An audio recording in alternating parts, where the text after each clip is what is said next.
Thanksgiving is for family only, Mom texted. Go find somewhere else to eat. From my office window, I watched them walk into Bella's restaurant. I picked up the phone and told the manager, cancel the Thompson reservation. 20 minutes later, Mom called me, panicked. Why won't they give us a table? You know that feeling? When your own family delivers a blow so personal, so utterly dismissive, it carves a wound you didn't even know was still open. Well, that was my Tuesday morning, 2 days before Thanksgiving, when my mother decided I wasn't real family enough to join their grand celebration, a celebration she'd booked, unknowingly, right in the heart of my own empire. I was Evelyn Marlowe, 31, sitting in my office, mug of coffee gone cold, holiday staffing charts spread out before me. I was deep in the intricate dance of Thompson Culinary Holdings, 7 restaurants, 2 catering companies, nearly 200 employees, all gearing up for one of the busiest days of the year. Then, her text arrived. Short, sharp, like a knife against the skin. Evelyn, we've decided on family only for Thanksgiving this year. Find somewhere else to eat. The reservation at Bella's is just for the real family. Mom. I reread the words, my chest tightening as if a hand had pressed firmly against it. Family only. The real family. God, those words stung. A part of me had braced for it, sure. My mother always had a way of cutting with casual cruelty, as if blunt honesty made her strong. But this time, this wasn't thoughtless. This was deliberate. This was exile. My fingers trembled as I opened our reservation system and typed Thompson. The irony was so bitter, it almost made me laugh. Thompson, party of 12. Thursday, 4 p.m. Private dining room. Premium holiday menu, wine pairings, seasonal floral arrangements, booked under Mrs. Thompson's name. She had uninvited me from Thanksgiving dinner, then chosen to host her grand family celebration in the crown jewel of my empire. Bella's, my flagship restaurant. For a long moment, I just sat there, the absurdity pressing in, heavy and suffocating. My family had no idea. They had no idea that the restaurant they wanted to flaunt was mine. That the experience they reserved so eagerly was created by the daughter they dismissed as an underachiever, a failure. I leaned back in my chair, staring out the tall glass window at the dining floor below. The place pulsed with life. Chefs moved like a choreographed ballet. Servers polished glasses until they gleamed. The kitchen exhaled aromas of garlic, rosemary, and fresh bread. Bella's was a living testament to my sacrifices, my long nights, my relentless refusal to quit. But to them? To my family? I was just Evelyn, who dropped out of law school to chase silly food trucks. My phone buzzed again. Marcus, my general manager, his voice warm and professional as always. Good morning, Evelyn. You ready for the big week? I swallowed hard. Marcus, we need to discuss the Thompson reservation for Thursday. Of course, he said, party of 12, private dining room. They requested the premium package. Your mother seemed very excited when she booked it. Said it was going to be a perfect family celebration. The knot in my chest hardened. Perfect family celebration without me. I need you to cancel that reservation, I told him. Marcus's pause was audible. Cancel? Evelyn, it's Tuesday. Thanksgiving is in 2 days. I know. Nearly a $3,000 booking. The food is ordered. The staff assigned. The room decorated. I'll cover the costs, I cut in, but the reservation has to go. His voice dropped. May I ask why? Is there an issue with payment? It's a personal matter. Please call Mrs. Thompson and inform her Bella's can't accommodate their party. Silence. Then he spoke again, slower. You realize finding a table for 12 on Thanksgiving will be nearly impossible for them. A bitter laugh rose in my throat. I'm sure they'll figure something out. When the call ended, I stood at the window again. The restaurant sparkled with pre-holiday anticipation. My staff moved confidently, completely unaware of the private drama unfolding behind their employer's calm expression. They saw me as a leader, a builder, someone who had climbed from a battered food truck to Michelin stars. But to my family, I was a misstep. A story they never told with pride. My older brother, Michael, the celebrated lawyer. My younger sister, Ashley, the nurse with 2 children and a respectable life. They were my parents' trophies, their names polished like silver to present at dinner parties. And me? I was the daughter who worked weekends, holidays, and late nights in kitchens. The one who never married, who never gave them the simple narrative of success they craved. They thought my choices made me less. What they didn't know was that my less had grown into more than they could imagine. 12 million in annual revenue, 200 employees who depended on me, an empire they'd never bothered to ask about. 30 minutes later, Marcus called back. "Evelyn, I reached your mother." She was not pleased. Demanded to speak with the owner directly. I allowed myself a small, grim smile. "What did you tell her?" "That the private dining room had a scheduling conflict." She asked about the main dining room, but I said we're fully booked, which is true. Perfect. She said this is ruining their holiday, that she had family flying in. She was very upset. "I'm sure she was," I said softly. Then Marcus hesitated, lowering his voice. "Evelyn, may I ask something? Why are you canceling your own family's dinner?" I stared at the ceiling for a moment, willing the answer not to break me. "Because they uninvited me," Marcus said. "It was for family only." He was quiet then. "But your family." "Apparently," I said, my voice hollow, not the right kind. Later, my phone buzzed with messages from my siblings. "Ashley, Mom told me about Thanksgiving. Are you okay? Want to come to our house instead?" "Michael, Mom just wants to keep it simple this year." "Dad, don't take it personally. She's stressed about planning." Each text was a plaster over a deep wound. Shallow comforts that avoided the cruelty at the heart of it. Mom wanted me absent. They all knew it was wrong, but none would challenge her. I ignored the messages. My heart was already beating in a rhythm of steel. This year would not end like every other, with me quietly swallowing their judgment. When the call finally came, I knew it would. My mother's voice trembled with forced distress. "Evelyn, something terrible happened. Bella's canceled our reservation 2 days before Thanksgiving. Can you believe it?" I bit the inside of my cheek to keep from laughing. "Oh no, that's awful." "Which restaurant?" "Bella's. It was perfect. Everything arranged, and now it's ruined. Your Uncle Robert's flying in. Your cousin Mary's driving from Phoenix. Everyone was coming. Evelyn, you work in restaurants. Do you know anyone who could help us find a place? Somewhere elegant." I stared at the ceiling light, the irony almost too dazzling to look at. My mother, who had just excluded me, was now asking me to save her holiday. "I might know some people," I said carefully. "What kind of place are you looking for?" "Somewhere impressive. You know how Robert brags about his children? We wanted to show the family we're doing well. Bella's was perfect. So exclusive. 3 stars. We were so excited to tell everyone we'd be dining there." My grip on the phone tightened. Impressive. Exclusive. Perfect. Not a word about love. Not a word about family. "Let me see what I can do," I told her. As I hung up, a thought burned in my chest. Equal parts pain and resolve. If my family wanted a performance, then maybe it was time I stepped onto the stage. The curtain was about to rise. The rest of that Tuesday unfolded with my phone vibrating like a restless insect on my desk. My family, suddenly anxious, suddenly aware of the storm brewing around Thanksgiving, started reaching out. Each message carried the same flavor, concern laced with evasion, as if they wanted to look compassionate without risking my mother's disapproval.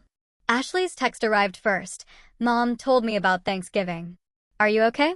Do you want to come to our house instead?"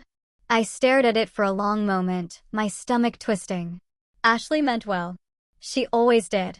But there was no hint of outrage, no indignation that our mother had dismissed me as not real family. Just an offering, like scraps brushed off a table. "Come to our house. Second choice. Second place." Then Michael's message, "Mom just wants to keep it simple this year." Simple. The word clanged in my mind like a cruel joke. Excluding a daughter wasn't simplicity. It was strategy. My brother, the lawyer, always found ways to phrase things so the ugliness vanished behind neat language. "Dad's came last. Your mother is stressed. Don't take it personally." I laughed, sharp and humorless. How else was I supposed to take it? As I sat with their words, the old ache of being misunderstood rose again. To them, I was the dropout who never followed the plan. I was the cautionary tale, the black sheep who traded courtrooms for food trucks. They never asked what those trucks had become. They never cared to understand how I built kitchens out of nothing. How I led teams with fire in my chest. The truth? I had missed countless birthdays and anniversaries. Not because I didn't care, but because I was in the trenches of something bigger than myself. While they toasted champagne at family dinners, I was elbows deep in dough, perfecting recipes, negotiating with suppliers, training young chefs who believed in me. My sacrifices had built Bella's, had carved a culinary empire from thin air. And yet my mother's voice still echoed. Family only. That evening, the city lights outside my office shimmered against the glass. I stayed late, scribbling notes, restless energy humming through me. For the first time in years, I wasn't just hurt. I was angry. Anger that tasted almost electric, sharper than the knives I'd once used in cramped food trucks. My phone rang again. I almost ignored it, but when I saw the name Mom, I picked up. Her voice trembled with false sweetness. Evelyn, I'm so glad you answered. We're in a terrible bind. Bella's was perfect, and now we have nothing. Do you know how humiliating it is? Uncle Robert's flying in tomorrow. Your cousin Mary's on the road already. We can't possibly tell them there's no plan. Can you help us? You must have connections. I pressed my lips together, forcing my voice calm. I might know some people, but Mom, why did you decide on family only in the first place? A pause, thick and awkward. We just wanted to keep it simple. Simple. I let the word hang in the air. Am I not family? Of course you are, sweetheart, but you work so much. You miss so many dinners. We thought you'd be more comfortable doing your own thing. Doing my own thing. I bit back the bitterness rising in my throat. Or was it because you wanted to impress Uncle Robert? She bristled. What are you implying? That maybe you thought my being there would ruin the image? Silence stretched. Then she sighed, weary. You don't understand, Evelyn. Your brother is thriving in law. Ashley has a wonderful family, and Robert always compares his children's successes. It's exhausting. I just wanted the evening to be impressive. Her words burned. And you thought leaving me out would make it more impressive. I didn't mean it that way. You did, I said quietly. You meant it exactly that way. We ended the call on a brittle note, her pleading for me to make some calls. Me promising only that I'd see what I could do. Afterward, I paced my office, thoughts sharp and jagged.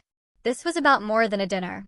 This was about years of dismissal, about the way my family crafted a narrative where I was always the outsider.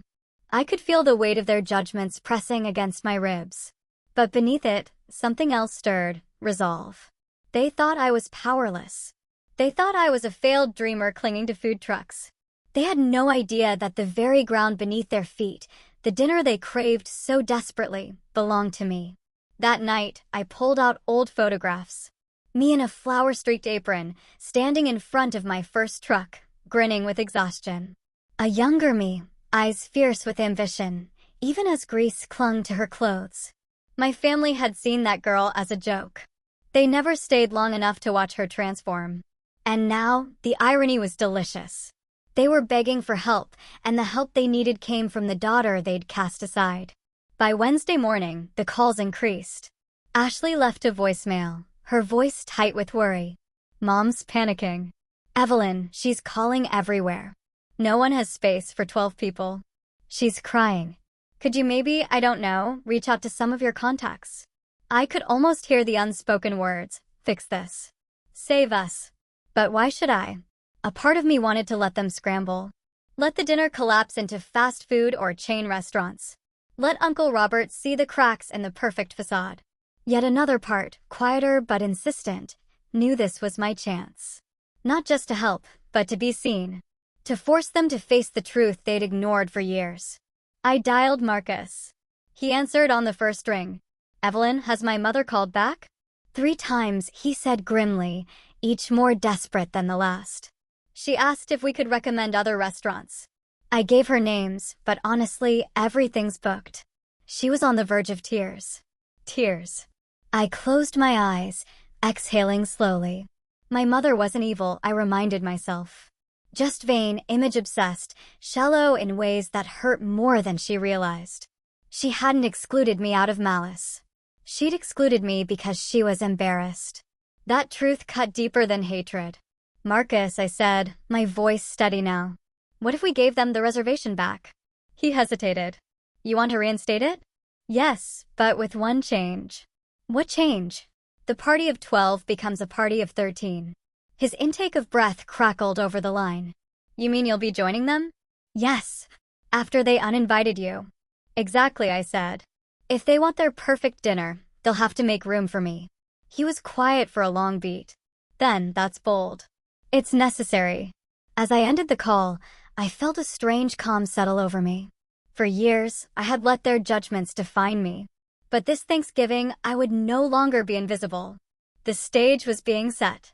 And whether my family liked it or not, I was stepping into the spotlight.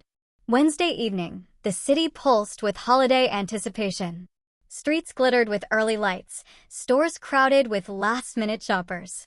And yet, inside my office, time felt frozen. I sat alone, staring at my phone, knowing the next move would change everything. The decision had already been made. My family would get their precious dinner back, but on my terms. When I finally called my mother, her voice answered in a rush of desperation. Evelyn, please tell me you found something. Everything is booked. I can't believe Bella's would cancel like that. It's humiliating. Robert arrives tomorrow and Mom, I interrupted softly. I might be able to help. The silence on her end was sharp with hope. Really? You can? Evelyn, you'd be saving us. How? I have some connections, I said carefully.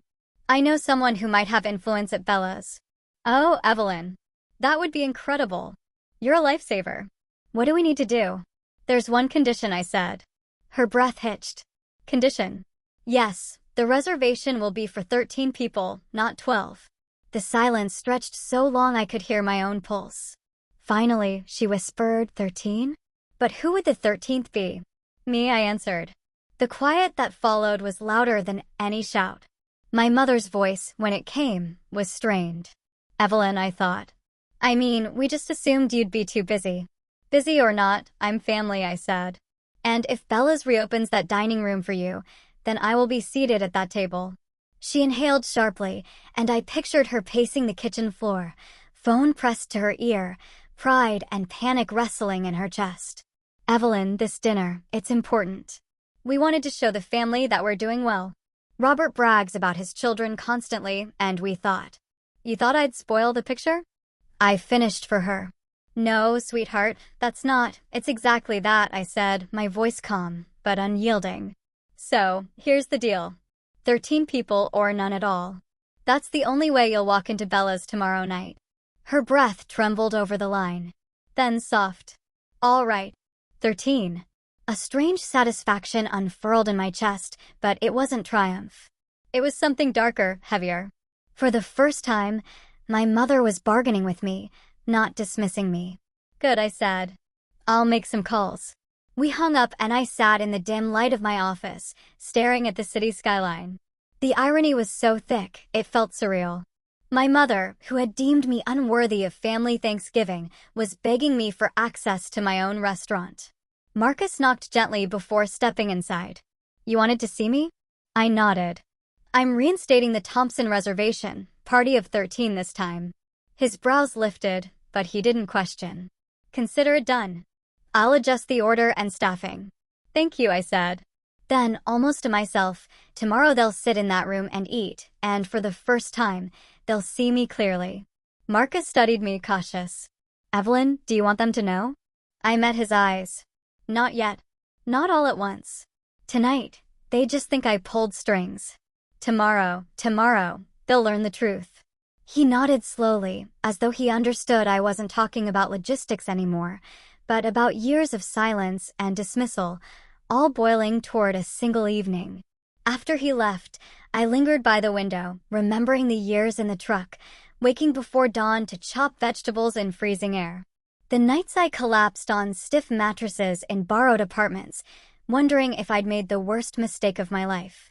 The ridicule, my mother's sighs, my father's weary looks. Michael's smug jokes about gourmet tacos. And yet through it all, I had believed. I had built. And now, Bella's gleamed like a jewel. 3 Michelin stars crowning what they once called a fantasy. Tomorrow, when they walked through those doors, they wouldn't be able to dismiss me anymore. Late that night, Ashley called. Unlike Mom, her tone carried genuine worry. Evelyn, is it true? Did you get the reservation back? Yes, I said simply. Oh, thank God. Mom was hysterical. She said you worked a miracle. I don't know how you pulled it off, but thank you. Her gratitude warmed me, but beneath it, I sensed the same blind spot as always. They had no idea I was the miracle. Ashley, I asked quietly, did it ever bother you that Mom called it family only? There was a pause. Of course it did, but you know how she is. She didn't mean it literally. She meant it enough to exclude me. Ashley sighed, guilt heavy in her voice. I just didn't want to make it worse. That was the story of my family. No one wanted to make it worse, so they all let it be bad. When the call ended, I sat in the dark, the city lights painting my reflection across the glass. Tomorrow, I thought, would be more than dinner. It would be theater. My family wanted a perfect image for Uncle Robert. I would give them one, but the image wouldn't be theirs. It would be mine, for once. I would not be the forgotten daughter in the background. I would be the revelation, sitting at the head of the table, the truth they couldn't escape. As midnight neared, I whispered into the empty room, words no one else could hear. Tomorrow, they'll learn whose house they're really dining in. Thanksgiving morning dawned gray and restless. The kind of day where the sky feels low enough to touch. Bella's kitchen was already alive with energy by 8 a.m. Steam rising from simmering pots, knives clattering against cutting boards, chefs moving with precision born of weeks of preparation. I walked the floor quietly, taking it all in. This was my kingdom, my empire in motion. But tonight, it would double as a stage for a play my family didn't even know they were part of. By mid-morning, my phone rang. Predictably, it was Mom. Her voice carried forced brightness. Evelyn, thank you again for pulling strings. Bella's actually reinstated us. I don't know how you managed it, but it's a miracle. You're amazing. Her praise was so syrupy it almost made me laugh. A week ago, I was too busy, too embarrassing to sit at her table. Now, I was amazing. I'm glad it worked out, I said, keeping my tone steady. I told your father. You must know someone very important. Who is it? The manager? The chef? I let silence stretch a moment before replying. Someone with influence. Her laugh was nervous. Well, thank heavens you do. Otherwise, it would have been a disaster. Robert's already in town, and he was impressed when he heard we were dining here. He always brags about his son, the surgeon, and his daughter, the investment banker. You know, this was our chance to show we're doing just as well. Her words landed like stones in my chest. Not joy about being together, not excitement about sharing a holiday. Just bragging rights. Just image. Mom, I said softly. Do you ever wonder why I'm not someone you brag about? She hesitated. Evelyn, that's not fair, is it? Michael's law practice, Ashley's family. You parade them around like trophies. What am I to you? There was a long pause, then quietly, you're different. Different. The word I'd lived under my whole life, wielded like a polite knife. We ended the call soon after, her voice growing brittle with defensiveness, mine cool with determination. By afternoon, my siblings started messaging. Michael, pragmatic as always, Mom says you saved Thanksgiving. Whatever you did, thanks. His words were efficient, emotionless, like a business transaction. Ashley, softer. I'm glad you'll be with us tonight. It wouldn't feel right without you. Her sincerity almost soothed me, but only almost. At 3 o'clock sharp, Marcus appeared in my office. Everything's ready. Private dining room is set. Staff prepped.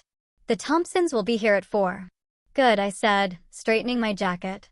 He studied me with quiet concern. You don't have to do this, you know. You could just let them eat. Let them leave. Keep your secret safe. I met his gaze. No, Marcus. Tonight, the secret ends. At 4 o'clock, the Thompson family arrived. I watched from the shadows of the dining room entrance as they poured in. Michael in his tailored suit. Ashley balancing a toddler on one hip. Dad looking tired but content. Mom glowing with pride. They admired the chandeliers, the polished wood, the elegance of Bella's private dining room. And then they saw me. Mom blinked, startled, before forcing a smile. Evelyn, you're here. I am, I said, stepping forward. 13, remember? A hush fell as I joined them at the long table. My siblings exchanged uncertain glances, but no one spoke. Finally, Uncle Robert, tall and imposing with a booming voice, broke the silence. Well, now, Evelyn, good to see you. What do you do these days? Still tinkering with food trucks. The words hit like a slap, though his tone was genial. He didn't mean harm. He simply didn't know. I smiled faintly. Something like that. Dinner began with forced pleasantries. Wine poured into crystal glasses, silverware clinking against fine china. Conversations swirled around Michael's cases, Ashley's children, Robert's endless boasting about his own. I stayed quiet, listening, the outsider, even at my own table. Until Robert turned back to me. And you, Evelyn, tell us more. Your mother said you helped secure this reservation. That must mean you have powerful friends in the industry. I saw Mom stiffen, her fork pausing midair. She hadn't expected the spotlight to swing my way so soon. I do, I said, letting the word settle. But not in the way you think. Michael chuckled lightly. Come on, Evelyn. Don't be mysterious. Who do you know? A maitre d', a wine supplier. I set my glass down deliberately. I know the owner. The table went still. Mom laughed too quickly. Yes, she knows the owner. That's how we got back in. No, I said, my voice sharper now. I am the owner. The silence that followed was profound. Forks froze halfway to mouths. Eyes widened. Air thickened with disbelief. You? Robert asked, incredulous. You own Bella's? I held his gaze steadily. I do. Bella's and 6 other restaurants, 2 catering companies. Together they employ over 200 people. Last year we grossed $12 million. Michael blinked. Ashley's lips parted. Dad set down his glass with a muted clink. And Mom's face drained of color. I thought, she whispered. I thought you were still with food trucks. I was, I said evenly. That's where it started. But you never asked what it became. The silence was heavier now. Shame coiling through it. I could see the cracks spreading across my mother's carefully constructed image. For years, she had carried the story of her struggling, unconventional daughter. And now, in front of Robert, in front of everyone, that story had collapsed. Robert was the first to recover. Remarkable, he said, voice booming again. From a truck to an empire. That's the kind of grit I admire. You must be very proud, Margaret. Mom swallowed, her hands trembling against her napkin. Yes, she said, her voice faint. Yes, I am. But her eyes, when they met mine, carried not pride, but a storm. Shame, regret, and something close to fear. The dinner continued, but the air had changed. My siblings stole glances at me, some curious, some unsettled. Robert peppered me with questions, genuinely impressed. While my mother sat in brittle silence, her facade cracking with each answer I gave. When dessert arrived, she finally leaned toward me, her voice breaking. Evelyn, why didn't you tell us? I turned to her, meeting her gaze. Because you never asked. Her eyes glistened, tears threatening. I was wrong. Yes, I said softly. You were. The table around us buzzed with conversation. But between us, only silence stretched. A silence that said everything. Tonight wasn't about food. It wasn't about celebration. It was about truth, finally dragged into the light, raw and undeniable. And the truth was this. The daughter she thought was a disappointment had become the one person she could no longer ignore. The revelation lingered in the air like smoke, impossible to ignore. I watched my mother's face shift through shock, denial, and reluctant acknowledgement as she forced herself to swallow the truth. For years, she had told relatives I was finding my way, that I was still experimenting. Now she sat in a 3-star dining room run by the very empire she'd dismissed. Uncle Robert leaned back in his chair, his booming voice slicing through the tension. This is extraordinary, Evelyn. Truly, starting with nothing and building all this. That's the American dream. He raised his glass in a toast, but the gesture only deepened the discomfort at our table. Ashley smiled at me timidly, almost as if she were discovering me for the first time. Michael, however, shifted in his seat, his jaw tight. He was used to being the shining star, the success story Mom paraded at every gathering.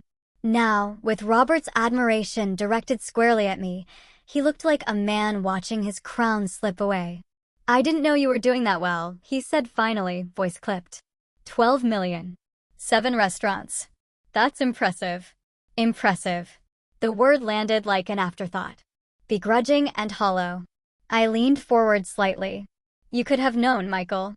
Any of you could have if you'd ever asked." He looked away, fiddling with the stem of his glass. Dinner carried on, but every bite felt like a performance. Conversations circled Michael's cases and Ashley's children, then returned again and again to me. Robert's curiosity unstoppable. 7 restaurants? Do you manage them all yourself? How do you balance quality? What about investors? Each question gave me a chance to pull back another curtain, to show them what they had chosen not to see. And with each answer, I felt both vindication and sorrow. Vindication that they finally recognized my worth. Sorrow that it had taken $signs to earn it. At one point, Robert turned to my mother. "You must be so proud, Margaret. A daughter who built an empire from a food truck. That takes vision." Her smile was stiff, her voice brittle. "Yes, of course I'm proud." But her eyes betrayed her, flickering with shame. Finally, I spoke directly to her. "Mom, do you realize what happened here?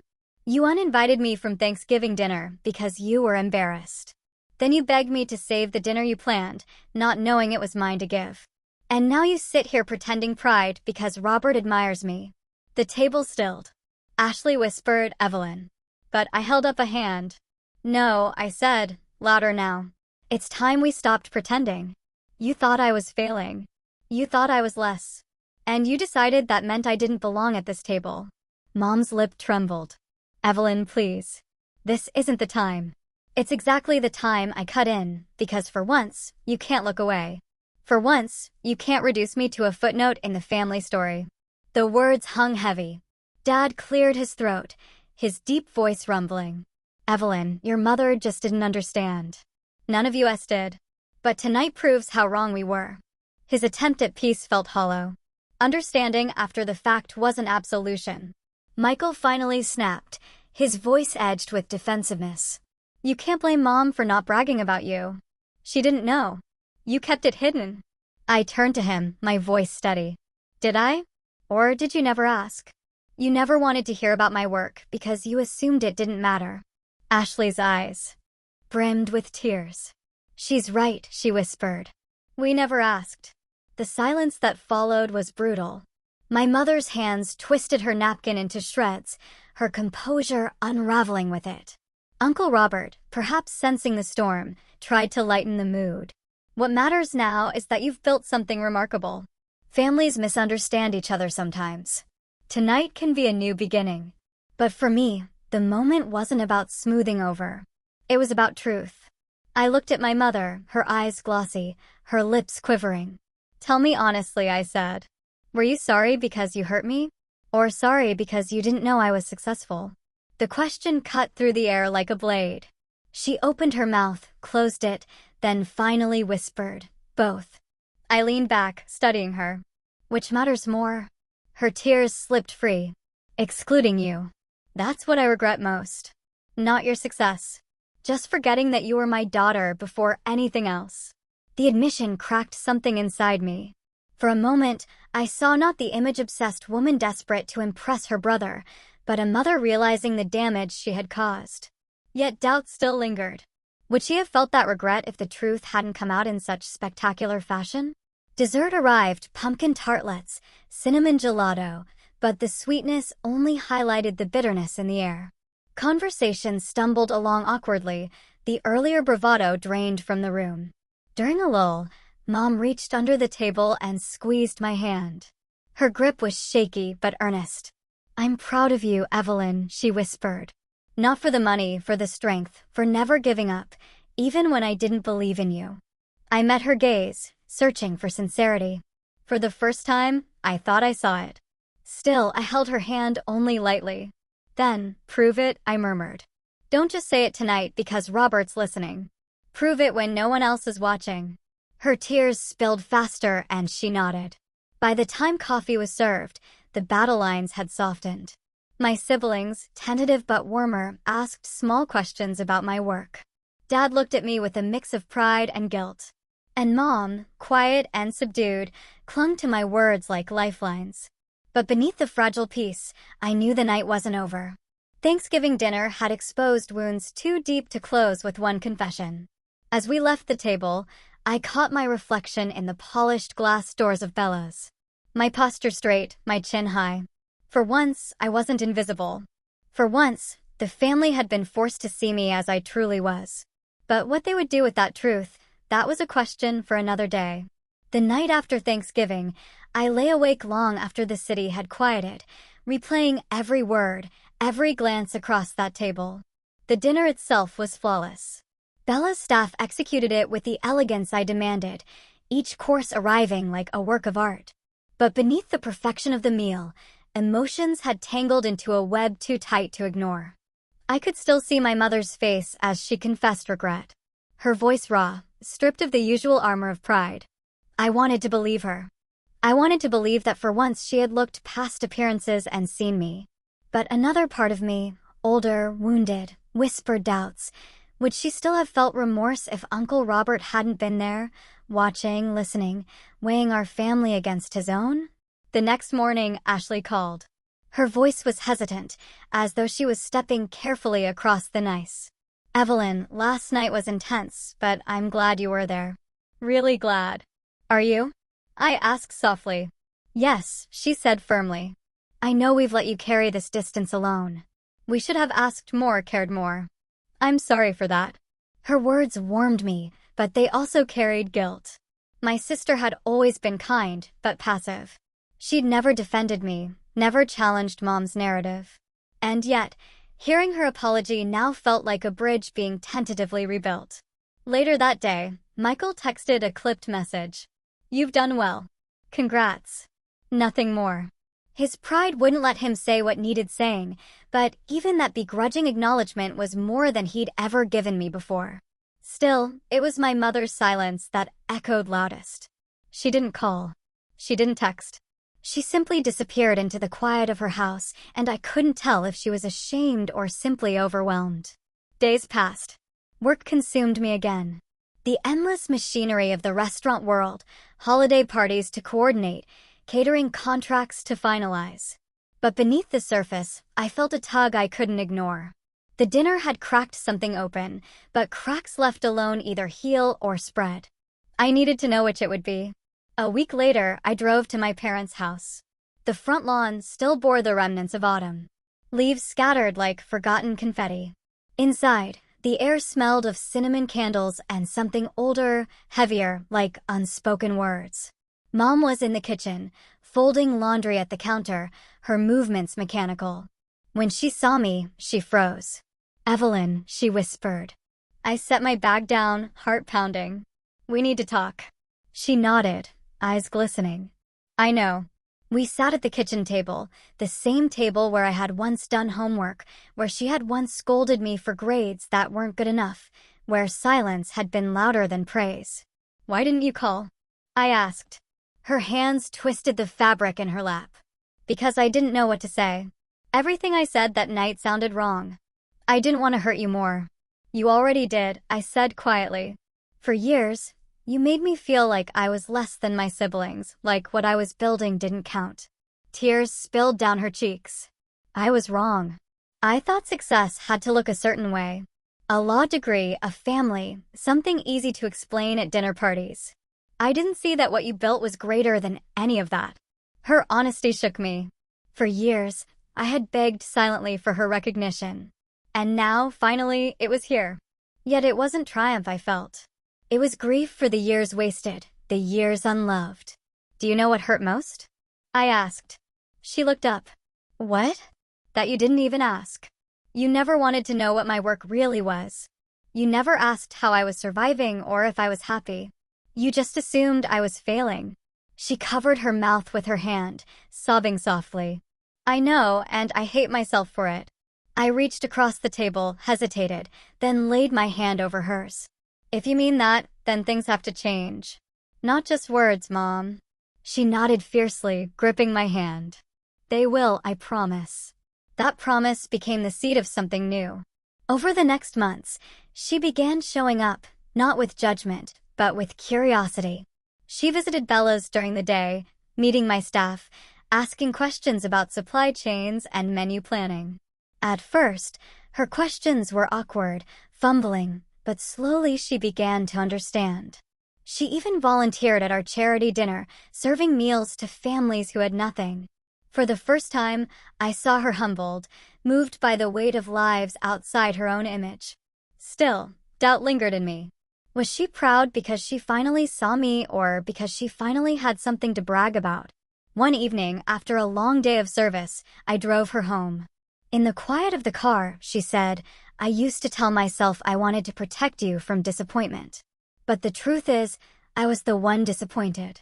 Disappointed that you weren't what I imagined, and that was my failure, not yours. Her voice cracked. I don't want to lose you again, Evelyn. Tell me what I can do to make this right. I pulled the car to the curb, tears pricking my eyes. Just be my mother, not my judge, not my critic, just my mother. She nodded, reaching for my hand. And for the first time in years, I let her hold it. But even as hope stirred, a shadow remained. Families don't transform overnight. Patterns carve deep grooves, and climbing out of them takes time. I didn't know if we could ever erase the years of dismissal. But maybe, just maybe, we could start again. That night, alone in my apartment, I stood by the window overlooking the city. Lights flickered across the skyline, vibrant and alive. And for the first time in a long time, I felt a cautious peace. I had demanded truth at that Thanksgiving table, and I had received it. Painful, imperfect, but real. The question that lingered was whether the truth would be enough to build something lasting, or whether it was just a fragile truce waiting to crack. 6 months slipped by like pages turning in a book. Each chapter a cautious step towards something new between my mother and me. At first, I expected her attention to fade, that once the shine of my revelation dulled, she would retreat to her old ways, clinging to Michael's courtroom victories and Ashley's family stories. But to my surprise, she didn't. She came to Bella's often, not as a customer demanding special treatment, but as a guest who genuinely wanted to understand. She asked questions about the menu, about how I sourced ingredients, even about staffing challenges. She lingered in the kitchen, watching the chefs at work, marveling at the choreography of it all. The first time she volunteered at our charity gala, handing plates of roasted chicken to families who had nothing, I watched her face change. The pride she had once reserved for appearances melted into something softer, more grounded. For the first time, I saw her moved, not by what others would say, but by what she was actually witnessing. And yet, the doubt never fully left me. Every time she introduced me to someone new, her voice carried an edge of triumph. This is my daughter, Evelyn. She owns Thompson Culinary Holdings, 7 restaurants, 2 catering companies, 3 Michelin stars. Her words were glowing, rehearsed, almost too polished. I wondered if she was proud of me or proud of what I had become to others. One night after a late service, we sat together at Bella's bar. The restaurant had emptied, the air rich with the lingering scent of garlic and wine. She sipped tea while I unwound with a glass of water. Evelyn, she said, her tone tentative. I've been thinking a lot about that night, Thanksgiving, about how I excluded you. I kept my eyes on the glass in my hands. She swallowed hard. I realized now it wasn't about you. It was about me, about my fear that you'd make me look small compared to Robert's children. I was shallow, and I let that fear dictate everything. I will regret that for the rest of my life. Her honesty pierced me. I searched her face for insincerity, but all I saw was vulnerability. Still, I asked the question that haunted me. If I hadn't been successful, if I really had been barely scraping by with a food truck, would you still regret excluding me? Her eyes brimmed with tears. Yes, because I excluded my daughter, not my resume, not my net worth, my daughter. The simplicity of her words nearly undid me. I wanted to believe her, but part of me still held back because love tested in success is easy. Love tested in failure? That's what proves truth. Over the months, small moments gave me reason to hope. She no longer asked about profit margins first. Instead, she asked if I was sleeping enough, eating enough, finding joy in the chaos. She attended Ashley's kids' soccer games and Michael's legal seminars with the same enthusiasm she once reserved only for bragging rights. It was as though she was finally learning that being present mattered more than being impressive. But the question lingered in my heart. Was this real change, or was it just another performance, this time directed at me? Spring melted into summer, and Bella's hosted our annual charity dinner. My mother arrived early, wearing an apron I'd given her. Hair tied back, cheeks flushed with anticipation. She carried trays, chatted with volunteers, laughed with children. At one point, I caught her watching me across the room, pride in her eyes that wasn't coated in polish. It was raw, unfiltered. In that moment, I let myself breathe. Later that night, as we closed the restaurant, she pulled me aside. "Evelyn," she said, gripping my hand tightly. "Thank you for letting me in, for giving me another chance. I don't deserve it, but I want to earn it every day." Her words softened something inside me that had been stone for years. And yet, when I lay in bed afterwards, staring at the ceiling, I couldn't stop the thought that threaded through me. People change, but do they ever fully change? Or do they simply learn to play a different role? I remembered that Thanksgiving table, her hands trembling as she admitted shame. I remembered the way her eyes flicked toward Robert, desperate not to lose face.